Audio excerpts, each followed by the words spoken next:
कहानी की शुरुआत होती है इराक में, जहां जंग जैसे हालातों की वजह से हर वक्त गोलीबारी और धमाकों की आवाज सुनाई पड़ती। ऐसे ही एक शहर में अमेरिका की बॉम्ब स्पेशलिस्ट टीम को घर में ही बना हुआ एक बॉम्ब मिला। उन्होंने तुरंत पूरा इलाका खाली करवाया और फिर सार्जेंट मैट थॉम्सन की टीम बॉम्ब को खत्म करने के लिए आगे बढ़ी।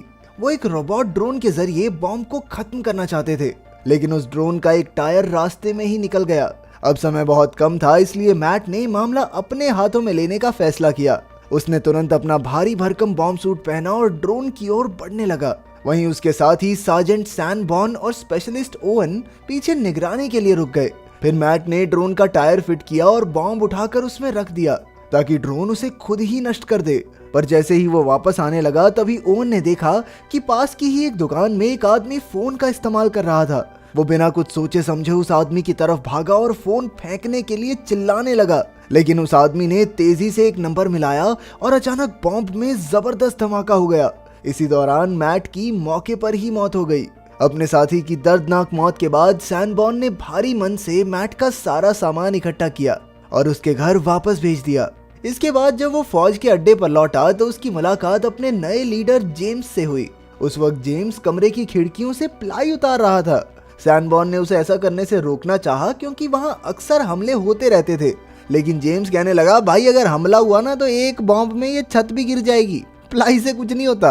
फिर अगले दिन उनकी टीम को एक सड़क पर बॉम्ब मिलने की खबर मिली और वो तुरंत वहां पहुंचे। इसके बाद जेम्स ने अपना बॉम्ब सूट पहना और अकेला ही बॉम्ब को डिफ्यूज करने निकल पड़ा। मोहल्ले के सारे लोग बड़ी दिलचस्पी से उसे देखने लगे।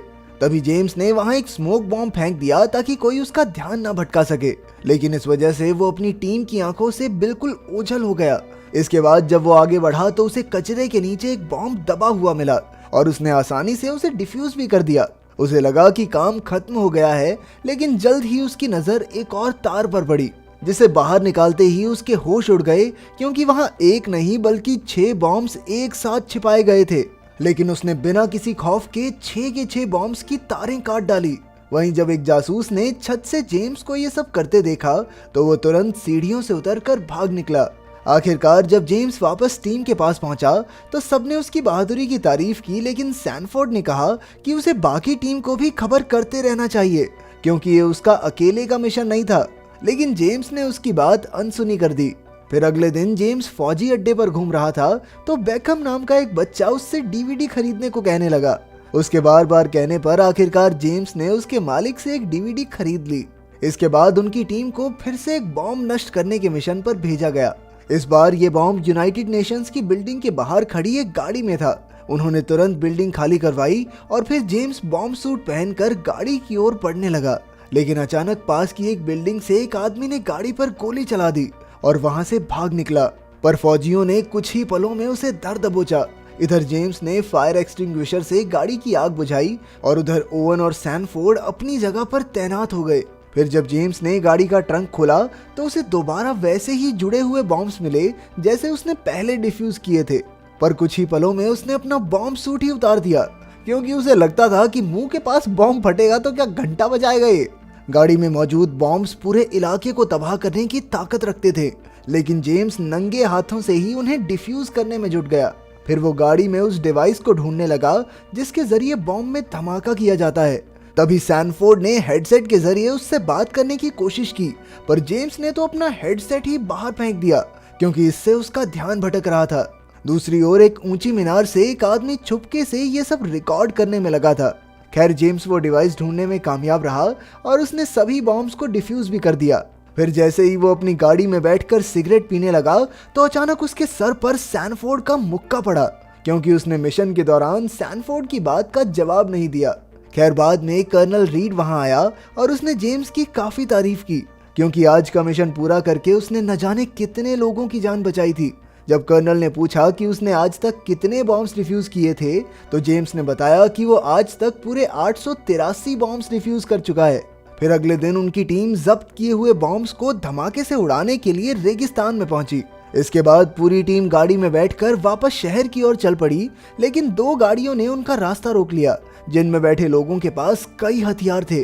तभी सैनफोर्ड ने नीचे उतरकर उन्हें हथियार डालने को कहा और उन लोगों ने वैसा ही किया। तभी उनमें से एक ने कहा कि वो एक ब्रिटिश कमांडो है और उसकी गाड़ी का टायर पंचर हो गया है। अब बॉम्ब टीम ने उनकी मदद करने का फैसला किया, लेकिन कुछ ही पलों में उन पर गोलीबारी शुरू हो गई, जिससे वहां भगदड़ मच गई। जल्द ही गोलीबारी में एक ब्रिटिश फौजी की मौत हो गई और तब ब्रिटिश कमांडो ने एक पत्थर पर लेटकर बंदूक संभाली। उसने दूर से ही एक झोंपड़ी में बैठे दुश्मन पर वार करना शुरू किया, लेकिन जल्द ही वो भी दुश्मन की गोली का शिकार होकर मारा गया। आखिरकार सैनफोर्ड ने उसकी जगह संभाली और जेम्स अपनी दूरबीन से उसकी मदद करने लगा, लेकिन जल्द ही बंदूक में गोलियां खत्म हो गई।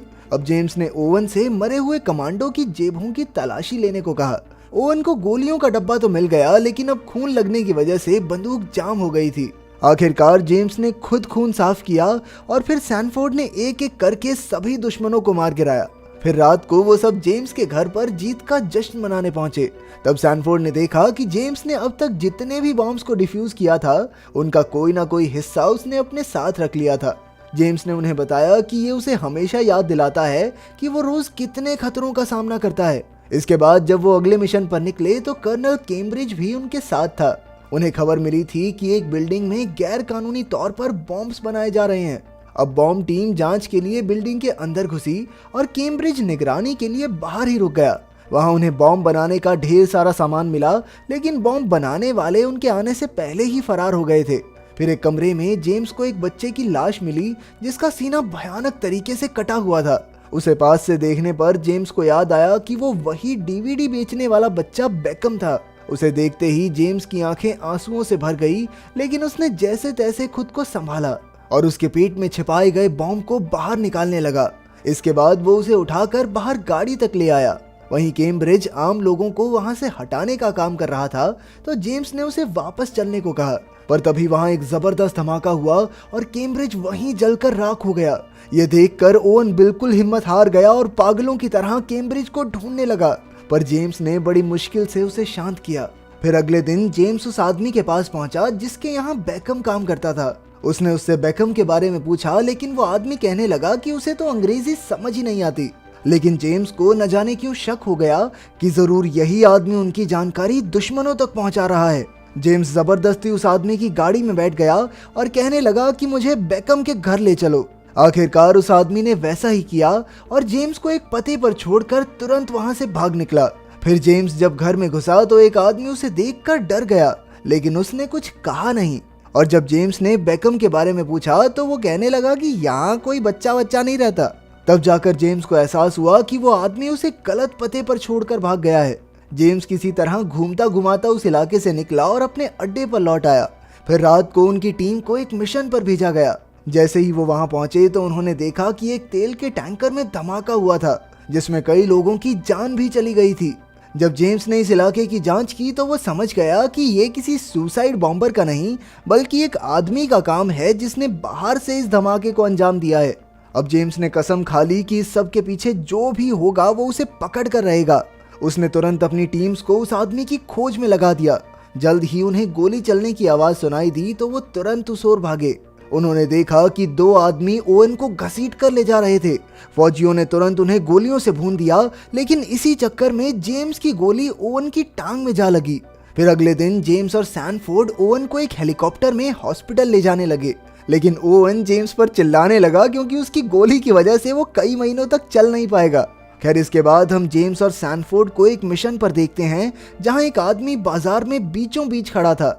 उसका पूरा शरीर बॉम्ब से भरा पड़ा था, लेकिन उसने खुद को फौज के हवाले कर दिया। फिर जेम्स उसके पास पहुंचा तो उसने देखा कि सभी बॉम्ब्स के फटने में सिर्फ 2 मिनट का समय बाकी था। अब वो तेजी से बॉम्ब्स के ताले तोड़ने में जुट गया, लेकिन इतने कम समय में इतने ताले तोड़ना नामुमकिन था। अब जेम्स के पास कोई और चारा नहीं था, इसलिए उसे मजबूरन उस आदमी से माफी मांगकर वहां से भागना पड़ा। कुछ ही पलों में वहां भयंकर धमाका हुआ, जिससे जेम्स भी उड़कर पीछे आ गिरा।